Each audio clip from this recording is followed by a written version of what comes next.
ঈশ্বরদীর আজমপুর গ্রাম এলাকা জুড়ে শোকাবহ পরিবেশ। আহাজারি থামছে না সড়ক দুর্ঘটনায় নিহতদের বাড়িতে।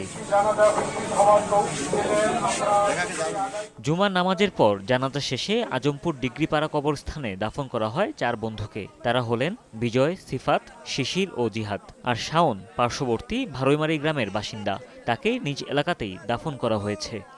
কিছুদিন আগে আমাদের দেখা হয়েছিল, দেখা হওয়ার পর দুজনে আমি গল্প টল্প করে সবাই মিলে এক জায়গায় গল্প করছি। গল্প করার পর সবাই চলে গেছি। আর এখন আজকে দেখেছি আমার বন্ধুরা সব নাই। পাবনা ঈশ্বরদী মহাসড়কের পাশে সুগার মিলের সামনে, পাবনা সুগার মিলের সামনে এই মর্মান্তিক দুর্ঘটনা ঘটে। স্বজনরা জানায় গতকাল প্রাইভেট কার নিয়ে ঘুরতে যায় 7 বন্ধু। ফেরার পথে পাবনা সুগার মিলের সামনে গাছের সাথে ধাক্কা লাগে গাড়িটির। এতে প্রাণ হারায় 5 জন। আহত 2 জনকে ভর্তি করা হয়েছে ঢাকা মেডিকেলে। 7 বন্ধুকে নিয়ে বেড়াতে যাচ্ছিল, বেড়াতে ফেরার পথে এই দুর্ঘটনাটা ঘটে। বয়স কম, এদের গাড়ির স্পিড বেশি ছিল। হঠাৎ করে নাকি গাছের সামনে হলে গাড়ির সামনে গাছ ভেঙে পড়ে। 3 জন হলে স্পটে ডেড আর 2 জন সদর থেকে।